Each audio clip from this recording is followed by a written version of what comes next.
طے پایا تھا. پھر وہ کہتے ہیں کہ بائیڈن انتظامیہ نے اب پاکستان اور بھارت دونوں کو ایک میز پر رکھا ہے کیونکہ علاقائی پلیئرز کو شامل کیے بغیر افغان تنازع جو ہے حل نہیں ہو سکتا. میں سمجھتا ہوں کہ ان ممالک سے کم از کم پاکستان بھارت کی طرح اور دیگر کی طرف افغانستان میں انتشار و خانہ جنگی کو روکنے میں دلچسپی رکھتے ہیں. پھر وہ پاکستان کے حوالے سے پھر کہتے ہیں کہ ظاہر ہے ہم نے ان سے کہا تھا یعنی پاکستان سے وہ قیدیوں کو رہا کریں اور انہوں نے گرفتار کر رکھے تھے تو ظاہر ہے کہ وہ ہمیں ISI پر نظر رکھنی ہوگی. یعنی ISI نے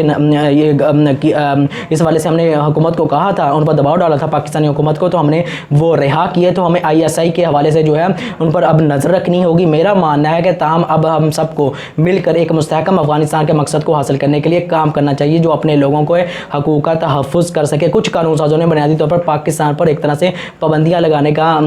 افغانستان پر پابندیاں لگانے کا مطالبہ کیا اور بنیادی طور پر یہ بھی کہا کہ جو انسانی امداد ہے وہ تھوڑی بہت جو ہے وہ طالبان کو ملتی رہنی چاہیے. اور جو اینتھنی بلنکن نے اس موقع پر کہا کہ چین, روس اور پاکستان جیسے ممالک سے کی اہمیت سے ہم آگاہ ہے افغانستان کے معاملے کو لے کر. انہوں نے کہا کہ یہ ایک ایسی چیز ہے جس کے بارے میں ہمیں بہت ہوشیار رہنا ہوگا. پھر اس کے بعد جو اس کمیٹی کے چیئرمین تھے فورن خارجہ کمیٹی کے باب مینڈرز نے, انہوں نے کہا کہ مشاہدہ کیا کہ طالبان اب افغانستان پر حکومت کر رہے ہیں, لہٰذا عالمی برادری کو کسی نہ کسی شکل میں ان سے نمٹنا ہوگا. لیکن ہمیں اب خود اس مذاق سے نکلنا ہوگا کہ بدلے ہوئے طالبان نام کی کوئی چیز نہیں ہے. اور اس کے بعد انہی صاحب نے بنیادی طور پر جو چیئرمین ہیں کہا کہ طالبان پر ہمیں زیادہ سے زیادہ پابندیاں لگانا چاہیے اور معاملے کو بنیادی طور پر ایک طرح سے ایک ٹیکل کرنا چاہیے, ایک طرح سے جو بنیادی طور پر معاملے کو بنیادی طور پر جو امداد ہے بنیادی طور پر اس کو جو ایک طرح سے تھوڑی بہت وہ دیتے رہنا چاہیے. لیکن ساتھ ہی ایک غلط بیانی جو ہے انہی صاحب نے جو بنیادی طور پر پاکستان میں پیدا ہوئے, انہوں نے کہا کہ بھارت جو بنیادی طور پر امن چاہتا ہے انتشار افغانستان کے اندر, تو بنیادی طور پر یہ ایک طرح سے غلط بیانی ہوئی. اور یہ ان کا یہ بات تو بالکل درست تھی بنیادی طور پر کہ پاکستان افغانستان کے اندر امن چاہتا ہے اور انتشار نہیں چاہتا. لیکن بھارت کا معاملہ یہ ہے کہ پاکستان کے اندر وہ دہشت گردی موازی میں پھیلاتا رہا ہے. اور امریکہ ہی کی حکومت جو بنیادی طور پر افغانستان کے اندر جو انڈیا کی حکومت کو لے کر آئی تھی, اور اس کے کونسل خانے جو امریکہ کسی بھی ملک کے سب سے زیادہ افغانستان کے اندر اس کے کونسل خانے تھے, ان کونسل خانوں وہ پاکستان کے اندر پروکسی اور دہشت گردی کے لیے استعمال کیا کرتا تھا. تو یہ ایک طرح سے انہوں نے غلط بیانی کی. لیکن ان تمام سینیٹ کے اندر گفتگو کو سے آپ کو اندازہ ہو گیا ہوگا کہ بنیادی طور پر وہ گفتگو کس طرح چل رہی ہے اور پاکستان کے معاملے کو دیکھ کر وہ اپنے مقاصد کو حاصل کرنے کے لیے اس پر متحد ہے, اور ساتھ اس پر بات پر بھی متحد ہے کہ وہ در حقیقت طالبان پر بنیادی طور پر طالبان کے خلاف کچھ نہ کچھ اقدامات کرنا چاہتے ہیں. بنیادی طور پر طالبان کی حکومت کو ایک طرح سے صحیح معنوں میں کیٹیگوری ایک قبول یا تسلیم کرنے کے لیے بالکل بھی تیار نظر نہیں آتے. اب اگر دوسرے گفتگو اور بات کریں تو امریکہ کے جنرل مارک میلی ہے بنیادی طور پر امریکن اخبار بنیادی طور پر واشنگٹن پوسٹ کے ایک صحافی, انہوں نے ایک کتاب لکھی ہے بنیادی طور پر کتاب انہوں نے انکشاف کیا کہ جنرل مارک میلی بنیادی طور پر انہوں نے بنیادی طور پر یہ چینی حکومت کو جب ٹرمپ کے انتخابات ہو رہے تھے تو اس بات کا خدشہ تھا کہ ٹرمپ جو بنیادی طور پر اپنے انتخابات میں ہارنے کی وجہ سے بنیادی طور پر کہیں اس عرصے کے دوران, کیونکہ عرصہ ملتا ہے انتخابات کے بعد 2-3 ماہ کا امریکی صدر کو دوسرے صدر کی ایک طرح سے عہدہ لینے سے پہلے تک, اس عرصے کے دوران بنیادی طور پر ٹرمپ جو ہے بنیادی طور پر کہیں چین پر حملہ نہ کر دے, تو ایک حوالے سے چینی حکومت کو اس حوالے سے آگاہ کیا تھا مارک میلی نے. تو اس حوالے سے جو جنرل مارک میلی ہے انہوں نے کہا ہے کہ یہ کالے انہوں نے کی تھی اور اپنے فرائض اور ذمہ داریوں کو مد نظر رکھتے ہوئے کی گئی تھی تاکہ اسٹریٹجک جو استحکام ہے وہ برقرار رکھا جا سکے. پیرل نامی یہ کتاب ہے بنیادی طور پر جو 6 جنوری کو جو فسادات تھے, جو بنیادی طور پر جوائنٹ چیف آف اسٹاف اس وقت چیئرمین تھے جنرل مارک میلی, انہوں نے کہا کہ یہ یقین ہو گیا تھا کہ ٹرمپ انتخابات کے نتائج کے بعد ذہنی تنزل کا شکار ہو چکے ہیں. اور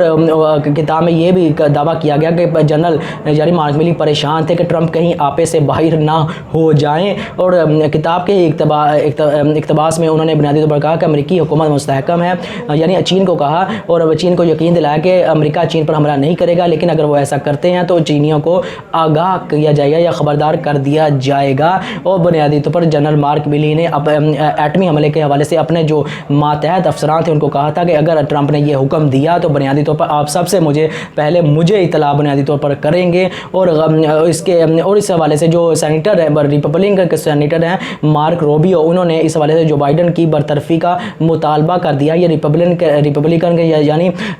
ٹرمپ کی پارٹی کے یہ شخص ہیں، انہوں نے ان سے استعفے کا مطالبہ کر دیا ہے. بنیادی طور پر ان کی بلکہ پوری پارٹی نے ریپبلکن نے مطالبہ کیا جناب مارک ملی کا، لیکن اس کے نتیجے میں جو بنیادی طور پر وائٹ ہاؤس کے پریس سیکرٹری ہے انہوں نے بنیادی طور پر جین ساکی، انہوں نے کہا ہے کہ صدر کو ان جنرل یعنی جو بائیڈن کو ان کی قیادت حب الوطنی اور آئین کے ساتھ وفاداری پر مکمل یقین ہے، تو بنیادی طور پر انہیں برطرف نہیں کریں گے. ٹرمپ کا جو رویہ ہے اس حوالے سے جو ان کے خلاف یہ بیانہ دیا ہے، انہوں نے اس حوالے سے جو اسے ایک طرح سے سب سے پہلے تو ڈینائی کیا، اور اسے ایک طرح کہا ہے کہ بنیادی طور پر یہ ایک من گھڑت دعویٰ ہے، اور اسے ایک طرح سے جنرل مارک ملکی کو کہا ہے کہ وہ غدار ہیں. اور یہ اس طرح کی ایک طرح کی صورتحال ہے، ایک دوسرے امریکی حکومت کی ایک دوسرے پر الزامات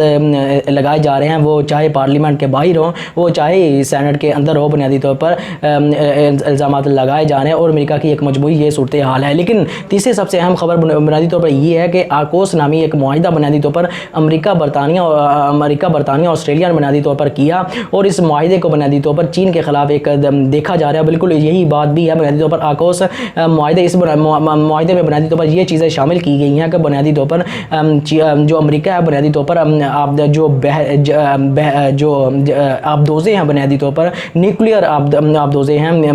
جسے ہم کہیں، تو بنیادی طور پر وہ بنانے میں آسٹریلیا کی مدد کرے گا. اسے تمام سائبر سیکورٹی کے حوالے سے جتنی معلومات یا آرٹیفیشل انٹیلیجنس ایجنسی سے جتنی بھی جدید ٹیکنالوجی چاہیے ہوگی وہ اسے امریکہ ہی پرووائڈ کرے گا. تو چین نے اس کے خلاف جو ہے بیان دیا ہے اور کہا ہے کہ یہ معاہدہ علاقائی امن اور استحکام کو بری طرح متاثر کرے گا، اور اس سے اسلحے کی دوڑ میں شدت آ جائے گی، یعنی اس سے اسلحے کی دوڑ میں جو ہے بنیادی طور پر شدت آ جائے گی. اور اسے بنیادی طور پر انہوں نے جو چینی حکومت ہے انہوں نے اسے سرد جنگ کی ذہنیت اور نظریاتی تعصبات کا ایک طرح سے تعصبات کا شکار اس معاہدے کو کہا ہے. لیکن اگر ہم بات کریں کہ جو بائیڈن یا دوسرے کیونکہ یہ جو معاہدہ کیا گیا ہے یہ بنیادی طور پر پریس کانفرنس بنیادی طور پر جسے ہم ورچوئل پریس کانفرنس کہہ سکتے ہیں کہ ویڈیو کے ذریعے کی گئی. امریکہ کے صدر جو بائیڈن اور بورس جانسن اور اسکاٹ مارسن جو آسٹریلیا کے وزیر اعظم ہیں ان کی ایک طرح سے قیادت میں یہ پریس کانفرنس کی گئی اور یہ اعلان کیا گیا بنیادی طور پر امریکہ مدد کرے گا یہ ہتھیار بنانے کے حوالے سے آسٹریلیا کے لیے. اور اس کے ساتھ ہی امریکی صدر جو بائیڈن جو برطانوی وزیر جانسن آسٹریلیا کے ہمسم اسکاٹ مارسن یہ موجود تھے. تو بنیادی طور پر پریس کانفرنس میں چین کا جو بنیادی طور پر براہ راست نام نہیں لیا گیا، کہا گیا کہ خطے میں خدشات بہت زیادہ ہیں، ان خدشات کو نمٹنے کے لیے یا ان خدشات میں بہت زیادہ اضافہ ہو گیا ہے، تو اس معاہدے کی بہت زیادہ ضرورت تھی. جو وزیر خارجہ دفاع ہیں بنیادی طور پر برطانیہ کے، انہوں نے کہا ہے کہ چین اتنے بڑے عسکری اخراجات کرنے جا رہا ہے جس کی تاریخ میں مثال کم ہی ملتی ہے. چین بڑی تیزی سے اپنی بحریہ اور فضائیہ میں اضافہ کر رہا ہے. صاف ظاہر ہے کہ چین کچھ علاقائی تنازعات میں شریک ہے اور ان علاقوں میں ہمارے اتحادی ممالک کی خواہش ہے کہ وہ بھی اپنا دفاع کر سکے. بنیادی طور پر اگر ہم بات کریں ان آبدوزوں کی بنیادی طور پر، تو امریکہ کے بعد جو آبدوزیں ہیں بنیادی طور پر ان کے پاس 68 یا 68 آبدوزیں ہیں، جن میں سے تقریباً 14 جو بنیادی طور پر وہ نیوکلیئر ہیں، یعنی جو وہ نیوکلیئر یعنی ایٹمی ہتھیار لے کے جانے کے قابل ہیں، اور بنیادی طور پر باقی جو ہے وہ بنیادی طور پر عام آبدوزیں جو بنیادی طور پر ہوتی ہیں وہ ہیں. اور رشیا کے پاس 29 ہیں اور اس کے پاس 11 کے قریب جو بنیادی طور پر یہ ایٹمی ہتھیار والی ہے، تو بنیادی طور پر باقی وہ دوسری ہیں. چائنا کے پاس بنیادی طور پر اگر ہم بات کریں تو اس کے پاس 6 آبدوزیں وہ جو ہے نیوکلیئر ہتھیار والی ہیں اور باقی دوسری ہیں. یو کے یعنی برطانیہ کے پاس ٹوٹل 11 ہیں، اس کے پاس 4 جو ہیں نیوکلیئر جو آبدوزیں ہیں وہ بنیادی طور پر فرانس کے پاس ٹوٹل 8 ہیں اور 4 بنیادی طور پر یہی ہے آبدوزیں جو نیوکلیئر ہیں. اور انڈیا اس حوالے سے ایک پوزیشن میں اس حوالے سے اس کے پاس ایک جو ہے ایک آبدوز بحری ہے جو اس حوالے سے اہمیت رکھتی ہے اس خطے میں. تو اس حوالے سے جو نیوکلیئر ہتھیار جو بنیادی جوہری آبدوزیں ہم جسے کہہ سکتے ہیں بنائی گئی ہیں، یہ بنیادی طور پر ایک تو ان کی جو رفتار بہت زیادہ تیز ہوتی ہے، یہ بہت زیادہ میزائل کو اپنے اوپر لا سکتے ہیں، بہت زیادہ تیزی سے میزائل کو داغ سکتے ہیں یعنی نشانے پر داغ سکتے ہیں، اور بہت تیز ایک تو رفتار ہوتی ہے اور یہ زیادہ دیر تک جو ہے وہ پانی کے اندر رہ سکتی ہیں. یہ ان کی ایک طرح سے ہم کہہ سکتے ہیں ان کی جو کریکٹرسٹکس جو ہم بیان کر سکتے ہیں یا ان کی پراپرٹیز یا خصوصیات جو بنیادی طور پر اس کی ہو سکتی ہیں. اور اس حوالے سے جو برطانیہ اس حوالے سے جو ایک طرح سے 7واں ملک بن جائے گا آسٹریلیا بحری آبدوز کو رکھنے کے حوالے سے، جس طرح ہم نے پچھلے بحریوں کا تذکرہ کیا۔ اب اس کو انالیسس کرنے کی کوشش کرتے ہیں کہ بنیادی طور پر امریکہ نے اب تک اس خطے میں کتنے جو ہے وہ ہم کہہ سکتے ہیں کہ بنیادی طور پر معاہدات کر لیے ہیں، اور معاہدات کو چین کے خلاف استعمال کرنے جا رہا ہے۔ سب سے پہلے تو یہ جو نیا معاہدہ جسے ہم کہہ سکتے ہیں کہ بنیادی طور پر کیا ہے آکوس کے نام سے، جو کہ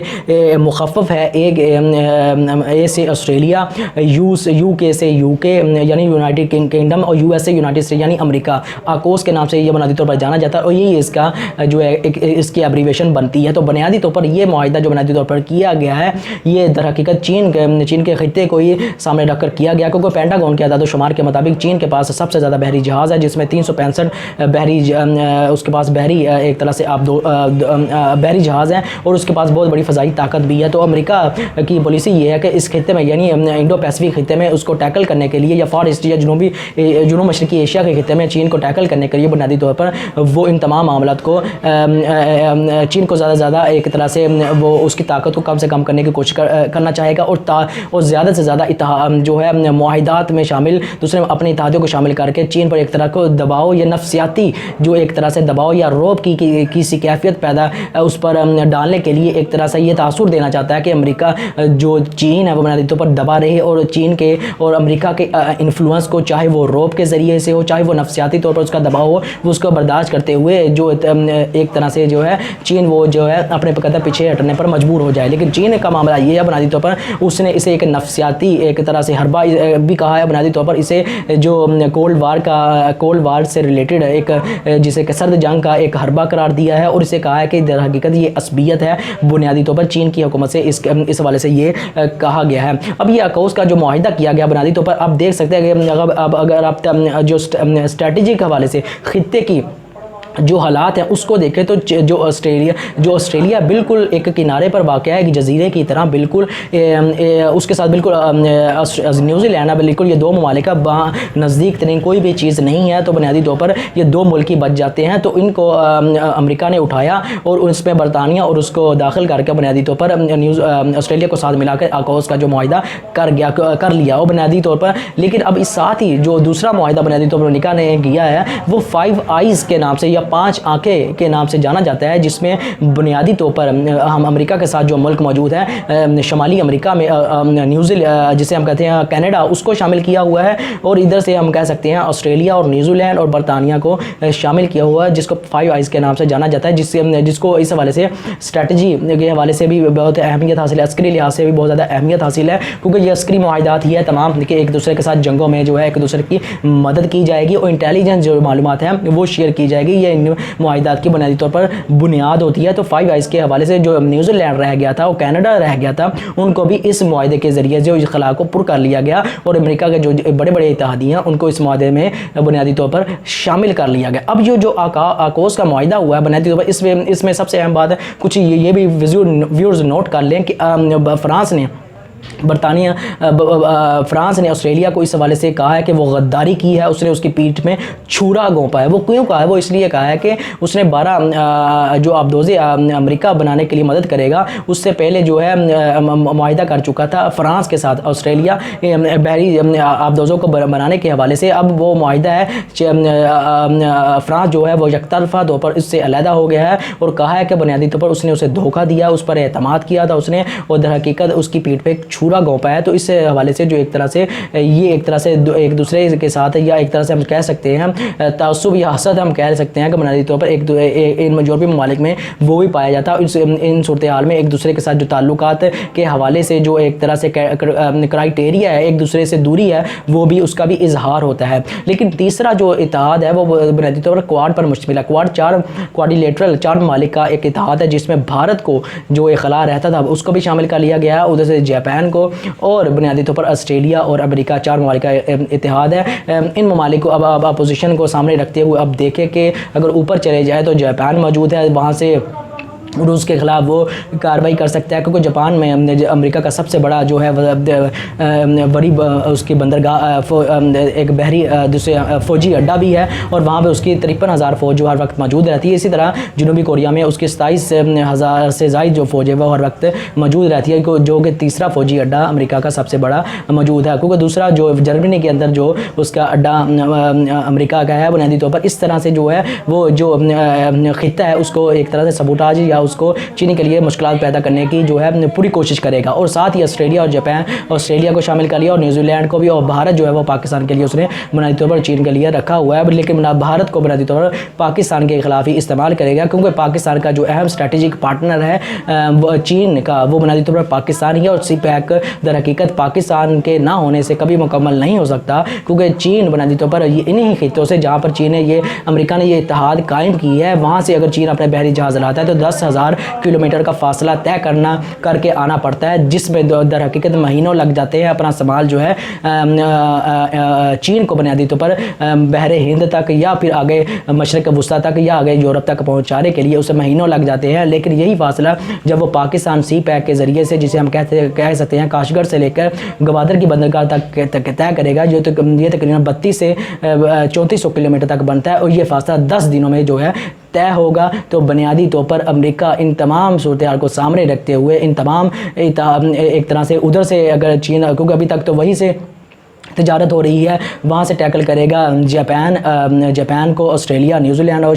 جنوبی کوریا کو ساتھ ملاتے ہوئے، اور سی پیک کے حوالے سے اگر سی پیک کو سبوٹاج کرنے کے لیے، افغانستان کی صورتحال کو زیادہ خراب کرنے کے لیے، تاکہ وہ جو سینٹرل ایشیا ممالک ہے وہ کنیکٹ نہ ہو سکے سی پیک کے حوالے سے، اس کو زیادہ سبوٹاج کرنے کے لیے بنیادی طور پر وہ بھارت کو استعمال کرے گا جو ہے بنیادی طور پر چین اور پاکستان کے خلاف، اور چاہے گا چین جو ہے جو پاکستان کا جو سی پیک منصوبہ ہے وہ ایکٹیو نہ ہو سکے، اور پاکستان اور چین بنیادی طور پر کوئی ایسا کردار خطے میں نہ کر سکے۔ در حقیقت وہ ایک ابھرتی ہوئی معیشت کے ساتھ در حقیقت اس خطے میں ایک ایسی یونیلیور جسے ہم پاور کہہ سکتے ہیں بنیادی طور پر وہ امریکہ کے لیے ایک خطرہ بن سکے۔ تو ان پوری صورتحال کو سامنے رکھتے ہوئے آپ کو اندازہ ہو جانا چاہیے کہ گزشتہ افغانستان پر قبضے کے بعد امریکہ نے ایک کیا اسٹریٹجی اپنا لی ہے جنوب مشرقی ایشیا میں، اور اس کے لیے وہ اقدامات جو ہے وہ کرتے چلا جا رہا ہے، اور اپنے مفادات کو کسی بھی قیمت پر کمپرومائز کرنے کے لیے تیار نہیں ہے۔ تو میری آپ سے گزارش ہے چینل کو سبسکرائب کریں، لائک کریں اور بیل کا آئیکن ضرور دبائیں۔ آپ کا بہت بہت شکریہ۔